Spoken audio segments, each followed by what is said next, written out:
नमस्कार, मी अश्विन बापट. माझा विशेषमध्ये आपल्या सगळ्यांचं मनापासून स्वागत. गेल्या काही दिवसांपासून चर्चेत असलेल्या शक्यतेवर आज अखेर पडदा पडलाय. बातमी अर्थातच आहे स्वाभिमानी शेतकरी संघटनेचे नेते आणि कृषी राज्यमंत्री सदाभाऊ खोत यांच्या संदर्भातली. सदाभाऊंना पक्षातनं काढून टाकण्यात आल्याचं चौकशी समितीने जाहीर केलंय. तसंही गेल्या काही दिवसांमध्ये सदाभाऊ मनाने स्वाभिमानीत आहेत की नाही अशी शंका येण्याची वेळ अनेकदा आली.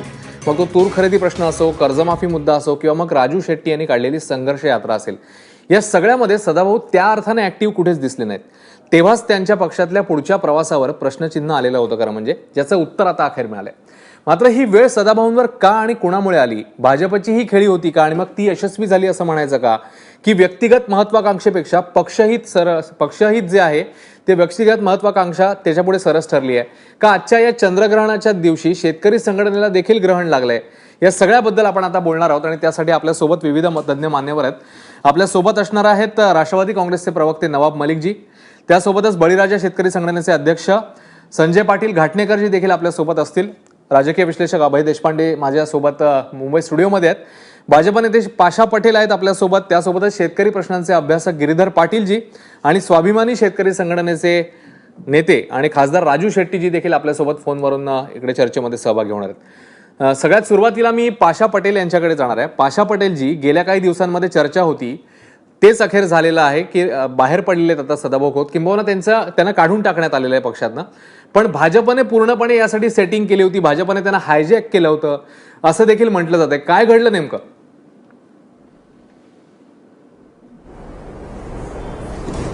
नाही, भारतीय जनता पक्षाने त्यांना हायजॅक करण्याचा विषयच येत नाही.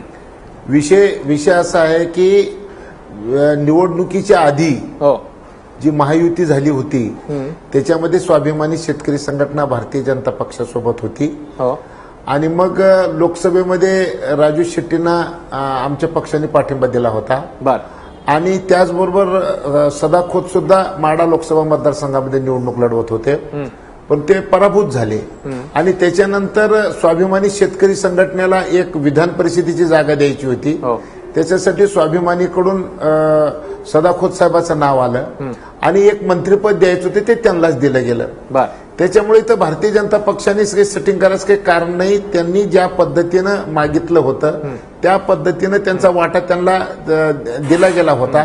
त्याच्यामध्ये सेटिंग करायचं काही कारणच नाही ना. बर, ठीक आहे. राजू शेट्टी आता आपल्या कशाला करेल भारतीय जनता पक्ष? ठीक आहे. विचारूया राजू शेट्टींना. विचारूया राजू शेट्टीजी, इतके वर्ष आपण एकत्र काम केलेलं आहे, दोन्ही आपण घट्ट मित्र देखील आहात, सदाभाऊ आणि आपण. आणि आज अशा प्रकारे सदाभाऊंना पक्षातनं काढण्याची वेळ आलेली आहे. तुम्ही या सगळ्या घटनांकडे नेमकं कसं बघता? आणि इकडे भाजप तर म्हणताय की आमचा त्याच्यामध्ये काही रोल नाहीये. तुम्हाला काय वाटतं? खरं तर महायुती ज्यावेळी तयार झाली लोकसभेला, त्यानंतर विधानसभेच्या वेळी महायुतीतून शिवसेना बाजूला गेली, बाकीचे सगळे पक्ष एकत्रित राहिले. त्यावेळी असं ठरलेलं होतं की निवडणुकीमध्ये यश मिळो अथवा न मिळो, परंतु स्वाभिमानीला विधान परिषदेची एक जागा आणि महाराष्ट्राच्या मंत्रिमंडळामध्ये स्वाभिमानीला प्रतिनिधित्व द्यायचं आधीच ठरलेलं होतं.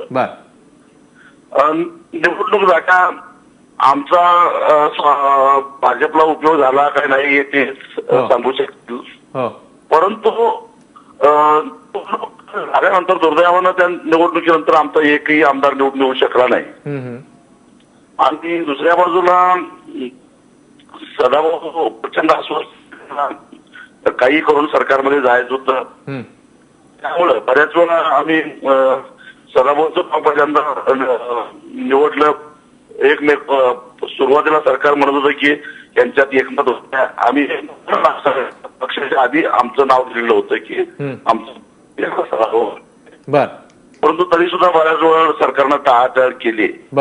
आणि मग विधान परिषदेच्या निवडणुकीच्या वेळी फॉर्म भरताना त्या ठिकाणी पक्षाच्या रकान्यामध्ये भारतीय जनता पक्षाचं नाव ज्यावेळी मला दिसलं त्यावेळी मी चमकलो.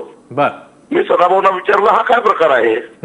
ही तर आपली चर्चा झाली नव्हती, कारण आपल्याला जागा एक विधान परिषद द्यायची जबाबदारी भारतीय जनता पक्षाची आहे. आणि त्यावेळी मला सदाभाऊ म्हटलं की आता काही तुम्ही वाद काढू नका, नाही तर माझं आहे ती पण आमदारकी जाईल आणि कृपा करून माझ्यासाठी म्हणून तुम्ही गप्प बसा. खरं तर त्याच वेळी अस्वस्थ झालेलं होतं की हे असं ठरलेलं नव्हतं. बरं. भारतीय पक्षानं त्याच्यानंतर स्वाभिमानी पक्षांनी खासदार आहे असा राजू शेट्टीजी तुमचा आवाज क्लिअर येत नाहीये. ठीक आहे, राजू शेट्टी यांच्याशी आपला संपर्क नीट होत नाही. आपण गिरीधर पाटील यांच्याकडे जाऊया. गिरीधर पाटील जी, जे आता तुम्ही दोघांनी तिन्ही मान्यवरांचा किंबहुना ऐकलेलं असेल राजू शेट्टी काय म्हणतात, त्याच्या आधी आपण गेलेलो होतो ते म्हणजे पाशा पटेल यांच्याकडे. त्यांचं असं म्हणणं आहे की भाजपचा काहीही रोल नाही आहे याच्यामध्ये, आणि इकडे राजू शेट्टी म्हणतात की त्याच वेळेपासून थोडीशी अस्वस्थता, थोडीशी धुसफूस कदाचित समोर आलेली होती. तुम्ही कसं बघताय याच्याकडे?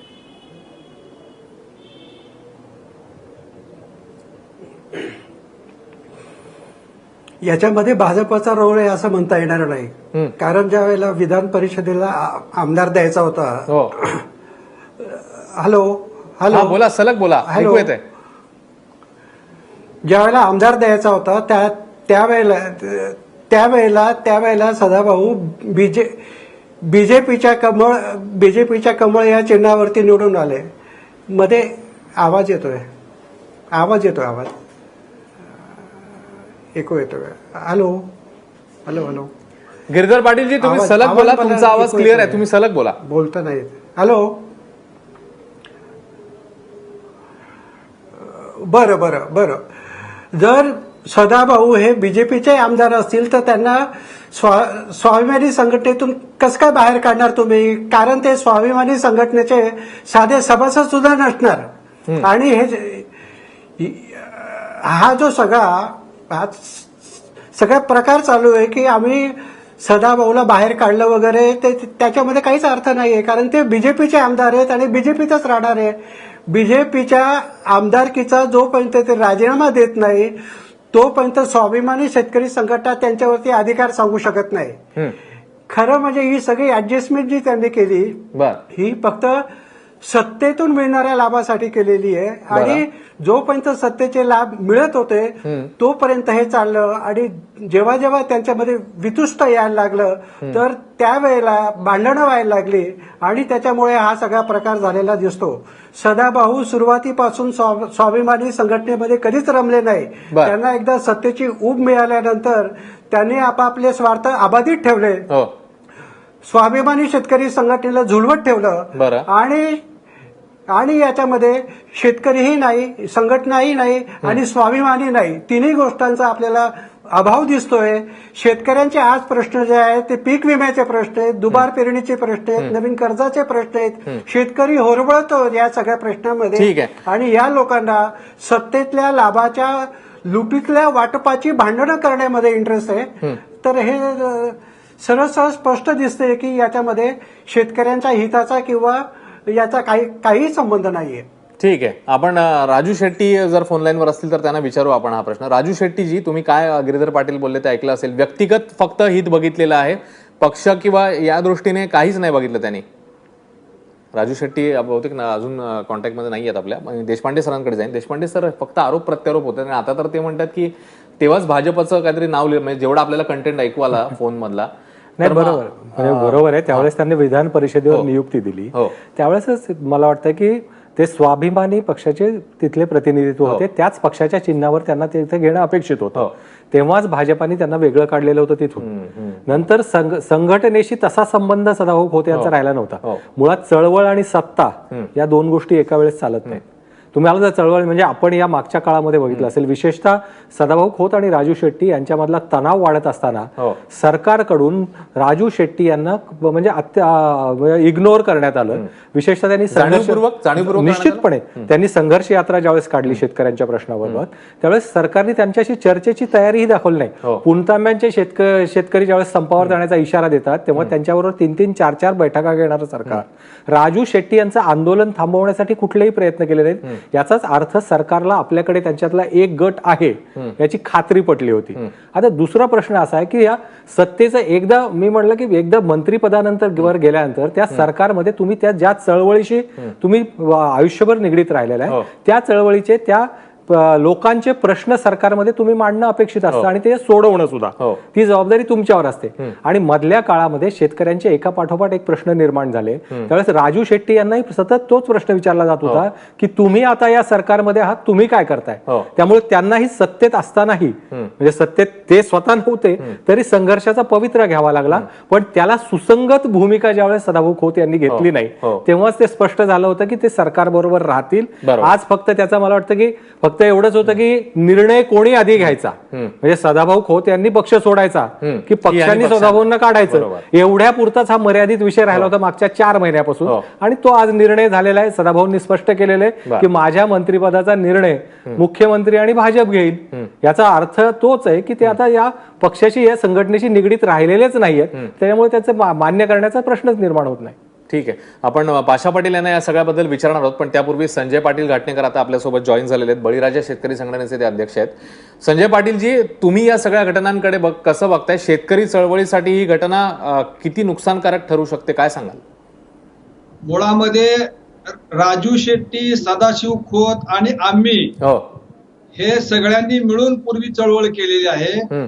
आणि शरद जोशींच्या पासून ज्यावेळेस स्वाभिमानी शेतकरी संघटना फुटून बाहेर पडली, शरद जोशी भाजप बरोबर गेले आणि भाजप बरोबर आम्हाला जायचं नाही म्हणून राजू शेट्टी, सदाशिव खोत आणि त्यांच्यानंतर आम्ही राजू शेट्टी यांच्या बरोबर जोडलं गेलो.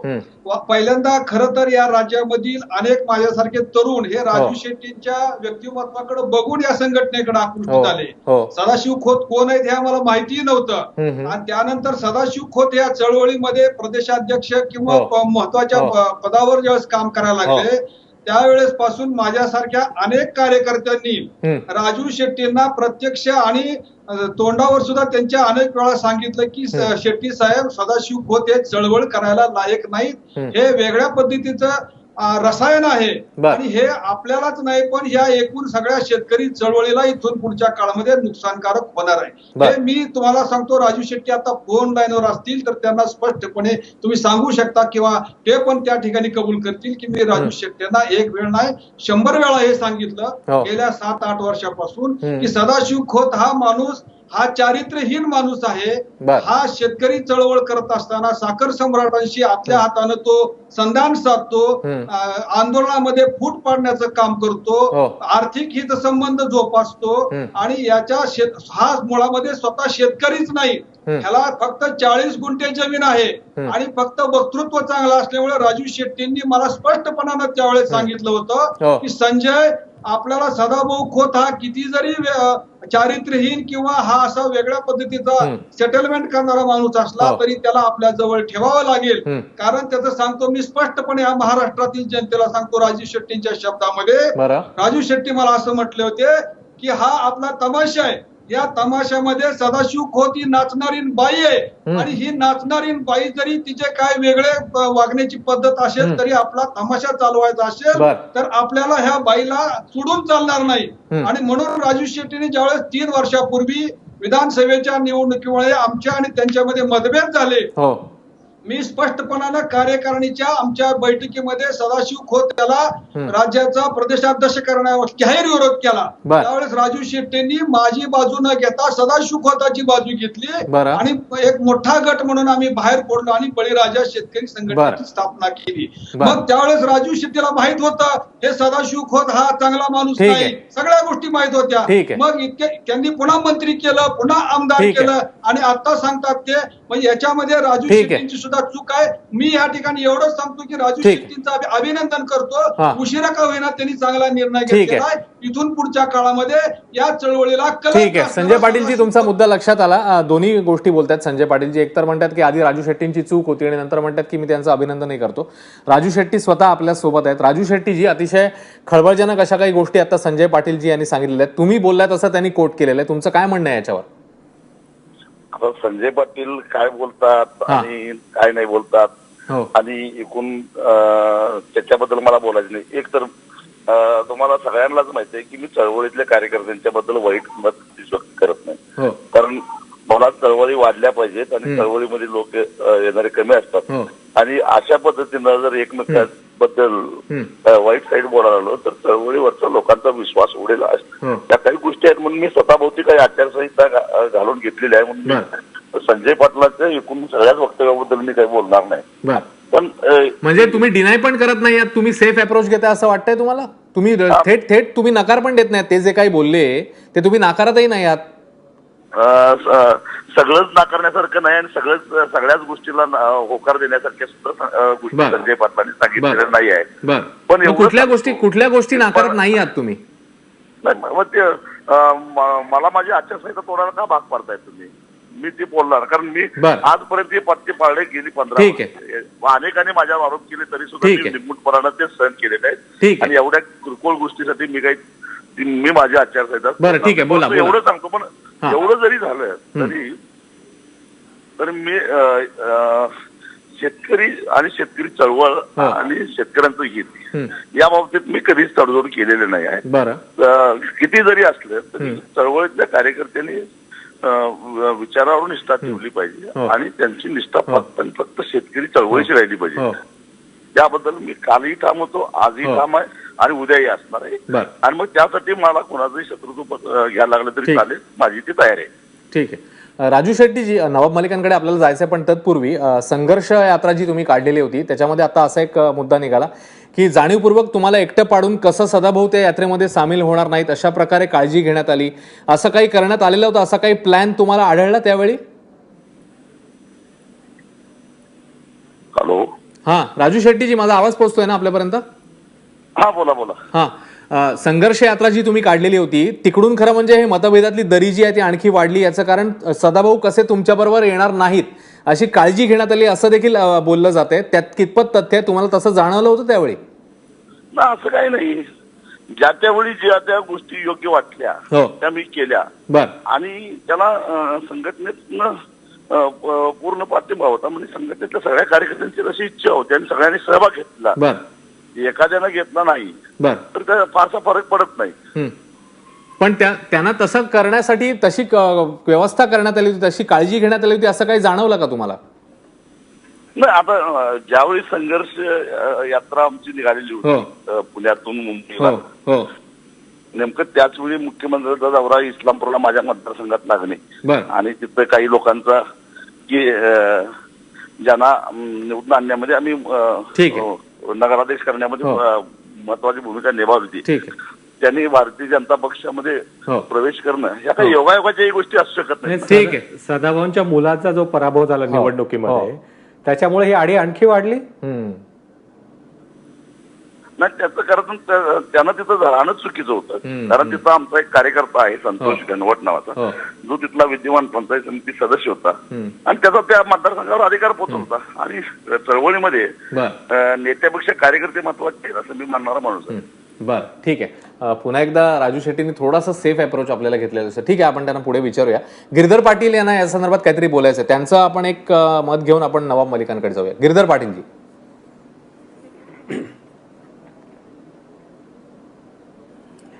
नाही, एवढे मतभेद झाल्यानंतर राजू शेट्टींना सत्तेमध्ये राहण्याचा काय इंटरेस्ट मला काय समजत नाही. त्यांनी आता तरी सरकारचा पाठिंबा काढून घ्यावा, सरकारचा पाठिंबा काढून घ्यावा आणि आपण स्वतंत्र विचाराचे आहोत. सरकारमध्ये जे काही शेतकऱ्यांबद्दल चाललंय ते आम्हाला पसंत नाही. त्याच्या विरोधामध्ये संपूर्ण शेतकरी जेवढे त्यांच्या बाजूला असतील त्यांनी जाहीररित्या आता सरकारचा पाठिंबा काढणं का नाही त्यांना जमत? ठीक आहे, ठीक आहे. का ते सत्तेसाठी चिटकून राहत आहेत? ठीक आहे, ठीक आहे. आपण विचारूया नवाब मलिकांना देखील आपण हेच विचारूया. नवाब मलिकजी, तुम्हाला देखील असंच वाटतं सत्तेतला पाठिंबा काढून घेतला पाहिजे, बाहेर पडला पाहिजे, आता थेट ती वेळ आली आहे? नाही बघा, जी सगळी परिस्थिती आहे त्याच्यात पाशा पटेल काय बोलले की शेतकरी संघटनेला 2 खासदारकीचे तिकीट, आमदारकी काय देण्यात आली आणि एक विधान परिषद आणि मंत्रीपद हे संघटनेला देण्यात आली. फॉर्म भरत असताना भाजपच्या वतीने ते फॉर्म भरले. आज शेतकरी संघटनेने सांगितलंय की आम्ही त्यांना काढा, असं त्यांची भूमिका आहे. आता भाजप शेतकरी संघटनेसोबत आहे की नाही, आता निर्णयावर त्यांच्या अवलंबन आहे सगळा. ठीक आहे. जर त्यांनी यांना मंत्रिपदातून काढलं तर ते शेतकरी संघटनेसोबत आहे, जर काढलं नाही ते शेतकरी संघटना त्यांना नकोच. आता हे राजू शेट्टी साहेब का चिटकून आहे त्यांना उत्तर द्यावंच लागेल. ठीक आहे, आपण विचारूया त्यांना. एक छोटासा ब्रेक इकडे आपण घेणार आहोत आणि ब्रेक नंतर हा मुद्दा जो गिरधर पाटील आणि नवाब मलिक यांनी देखील उपस्थित केला की आता मग सत्तेमध्ये काय आहेत राजू शेट्टी. जर त्यांनी सदाभाऊ खोतांना काढलेलं आहे आणि ते अनेकदा सरकार विरोधी त्यांनी काही भूमिका मांडलेल्या आहेत, मग सत्तेत काय आहेत राजू शेट्टी. उत्तर घेणार आहोत ब्रेक नंतर. कुठे जाऊ नका, पाहत राहा माझा विशेष एबीपी माझा.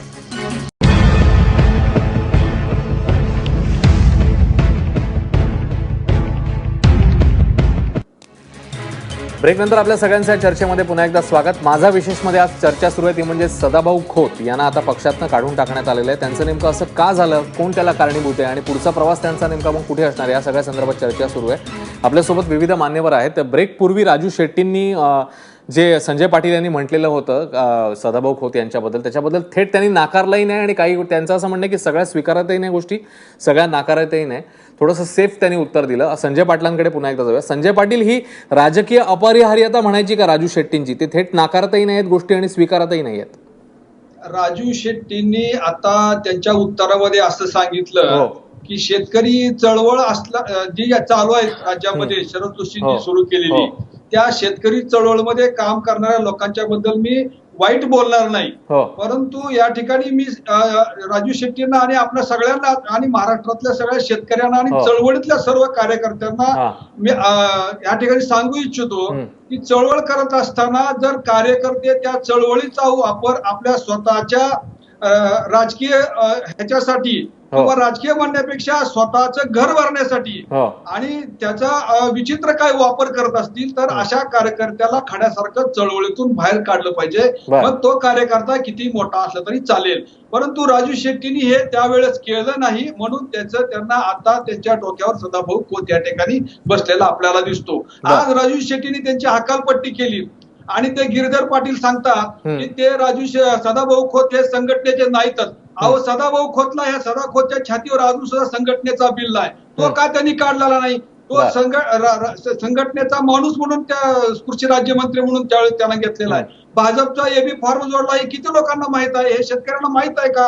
हे भाजपनं या शेतकऱ्यांच्या लोकांची दिशाभूल करण्यासाठी शेतकऱ्याच्यातलाच एक कुऱ्हाडीचा दांडा करून या शेतकऱ्यांचा गळा घोटण्याचं काम या भाजपच्या देवेंद्र फडणवीस आणि सगळ्या लोकांनी केलेलं आहे. जो संप 1 जून पासून चालू केला या ठिकाणी, तो संप 2 तारखेला रात्री फोडण्याचं महापाप या सदा खोतने या राज्यातल्या शेतकऱ्यांच्या ह्याच्यासाठी वाईटासाठी केलं. आणि खऱ्या अर्थानं या राज्यामध्ये पुन्हा एक सूर्याची पिसाळ म्हणून जर कोण उदयाला आला असेल तर शेतकऱ्यांचा गद्दार सदा खोत हा सूर्याची पिसाळ म्हणून या राज्यामध्ये निर्माण झालेला आहे. मी या आपल्या चॅनेलच्या माध्यमातून सांगतो सदा खोतला त्यांनी मंत्रिमंडळाचा पहिल्यांदा मंत्रिपदाचा राजीनामा द्यावा. ते जर देणार नसतील तर देवेंद्र फडणवीस आणि भाजप सरकारनं सदा खोतला जसं आज राजू शेट्टींनी पक्षातून हकालपट्टी केली तशी या सरकारने त्याची मंत्रिमंडळातून हकालपट्टी करावी. हा सदाशिव खोत यांनी अनेक घोटाळे केलेले. यांनी शहीद आमचे जे शेतकरी झाले त्या शहीद शेतकऱ्यांच्या विधवांचे पैसे सुद्धा यांनी 40 लाख रुपये खाल्लेत. मी ठीक आहे संजय पाटीलजी तुमचा मुद्दा लक्षात आला. या सगळ्या प्रश्नांची भाजपशी रिलेटेड प्रश्नांची उत्तर आपण पाशा पटेल यांच्याकडनं घेऊया. पाशा पटेलजी 2-3 खूप गंभीर आरोप आणि मुख्य म्हणजे आता त्यांचं असं म्हणणं आहे की तुम्ही देखील त्यांना मंत्रिमंडळातनं काढायला हवं. काय भाजपची काय भूमिका असणार पुढे.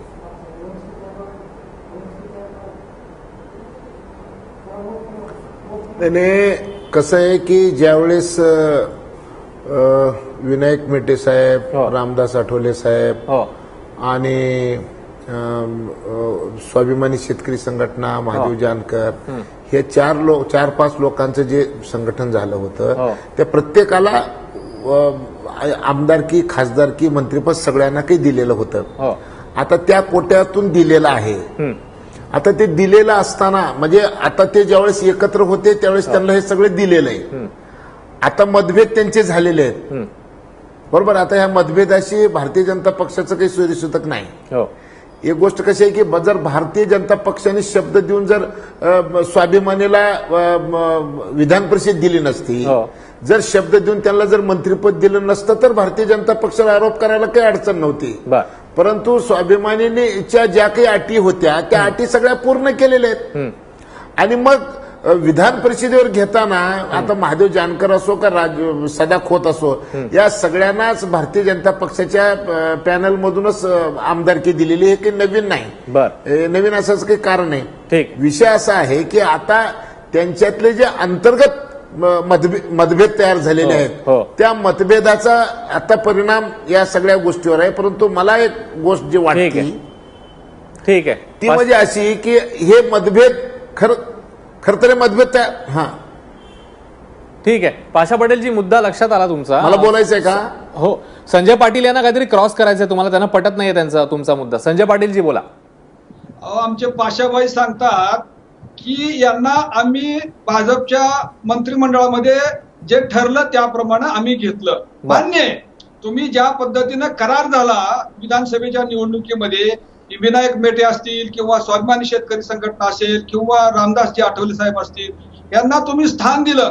परंतु ते स्थान दिल्यानंतर ज्या अटीवर त्यांना स्थान दिलं होतं, शेतकऱ्यांचे प्रश्न सुटले पाहिजेत, शेतकऱ्यांना हमी भाव मिळाला पाहिजे, त्यांना वीज मिळाली पाहिजे, पाणी मिळालं पाहिजे, त्यांची कर्जमाफी झाली पाहिजे, शेतमालाला योग्य भाव मिळाला पाहिजे, ह्या सगळ्या गोष्टी तुम्ही केल्या नाहीत. आणि पुन्हा शेतकरी संघटना म्हणजे स्वाभिमानी शेतकरी संघटना असेल किंवा राजू शेट्टी असतील, यांनी सरकारवर नाराजी व्यक्त अनेक वेळा केली. त्यानंतर सुद्धा हे प्रश्न आपण सोडवले नाहीत. आता राजू शेट्टींनी शेवटचा पर्याय म्हणून आपल्या सरकारमधून बाहेर पडण्याची भूमिका सुद्धा घेतली, आत्मक्लेश यात्रा काढली, तरी ते प्रश्नाकडे दुर्लक्ष करतात. आज सदाभाऊ खोत त्यांनी नेमलेले मंत्री आहेत, त्यांना त्यांनी हकालपट्टी केलेली आहे पक्षातून. याचा अर्थ त्यांनी मंत्रिमंडळामधून सुद्धा त्यांची हकालपट्टी केलेली आहे, असा त्याचा अर्थ होतो. पाशाबाई, मग तुम्ही त्यांची हकालपट्टी का करत नाही? केली पाहिजे. जर करत नसाल तर तुम्ही हा शेतकऱ्यांच्या पाशा पटेल बोला. फूट पाडण्याचा प्रयत्न करताय, शेतकऱ्यांना दिशाभूल करण्याचा प्रयत्न करताय आणि शेतकरी चळवळ नामशेष करण्याचा प्रयत्न करताय. नाही,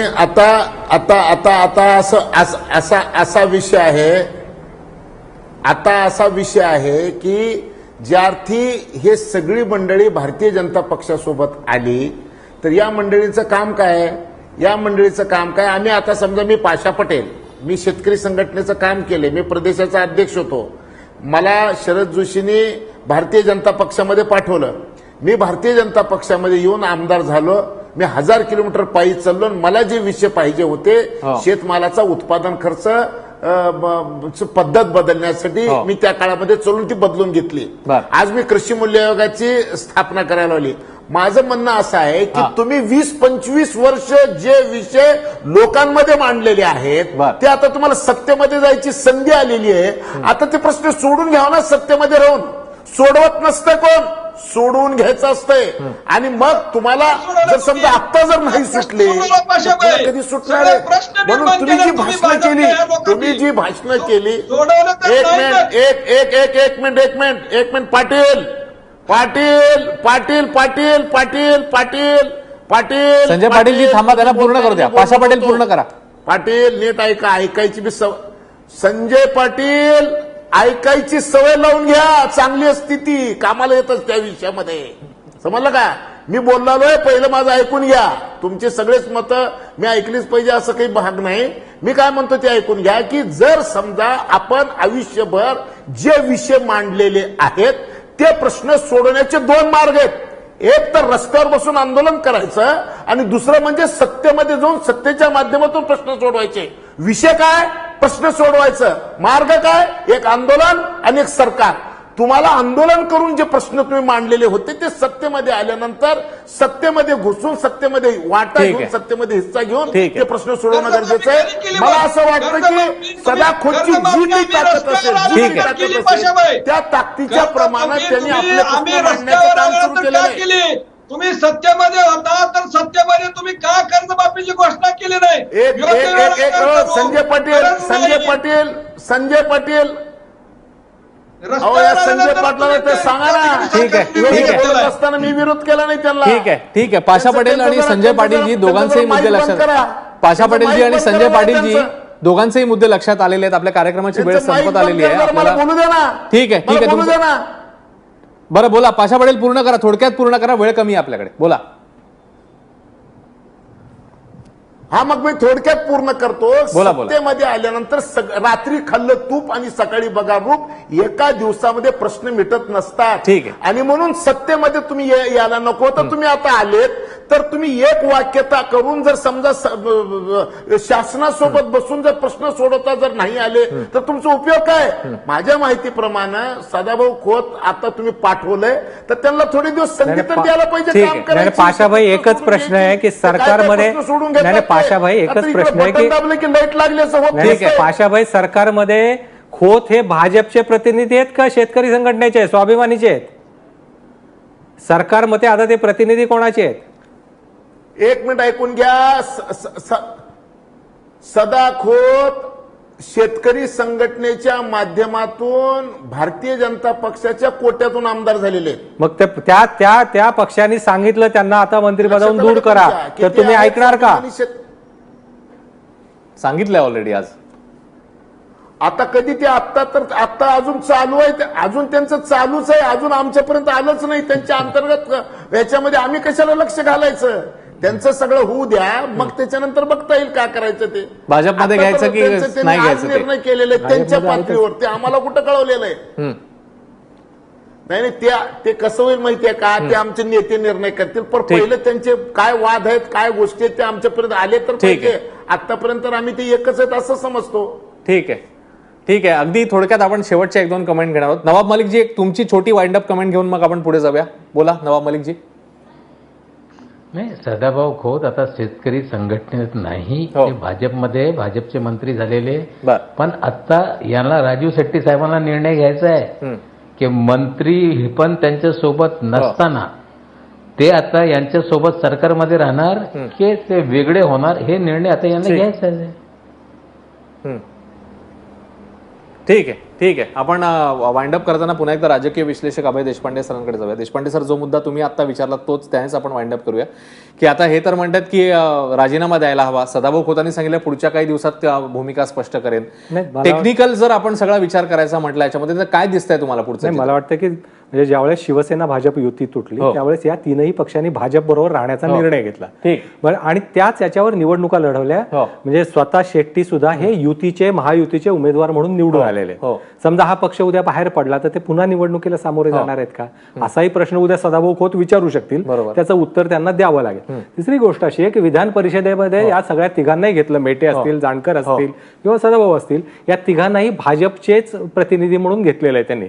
त्यामुळे ते आता तांत्रिक दृष्ट्या भाजपचे सदस्य आहेत. त्यांना अर्थात त्यात बाकी दोघांचा प्रश्न निर्माण झाला नाही कारण ते त्यांच्या पक्षाचे अध्यक्ष आहेत. पण इथे दोन पक्षाचा अध्यक्ष आणि मंत्री वेगळा असल्यामुळे तो कॉन्फ्लिक्ट निर्माण झालेला आहे. म्हणजे शेवटी काय असतं, सत्तेत असणाऱ्या मोठ्या पक्षाला निवडणुकीत छोट्या पक्षांची गरज लागते. आज त्यांनी पाठिंबा काढला काय नाही काढला काय त्याचा स्थैर्यावर परिणाम होणार नाही. आणि अशा पक्षांची नेहमी म्हणजे त्यांना गुंडाळता जरी आलं नाही तरी घडी घालण्याची पद्धत राजकीय पक्षांना निश्चितपणे माहित असते आणि या तीन पक्षाची त्यांनी व्यवस्थित घडी घातलेली आणि आता मला वाटतं तक्रारीला जागा त्यांना राहिलेली नाही. आणि जसं तुम्ही म्हणता की येत्या काही दिवसात कदाचित हे चित्र स्पष्ट होईल की सदाभाऊ खोत भाजपमध्ये जात आहेत नाही जात आहेत. याच्यानंतर जेव्हा ते जाहीररित्या आज त्यांनी प्रतिक्रिया तर दिलेली आहे, मात्र आणखी काही गोष्टी जर त्यांनी समोर आणल्या तर त्याच्यातनंही काही गोष्टींचा उलगडा आपल्याला होऊ शकतो.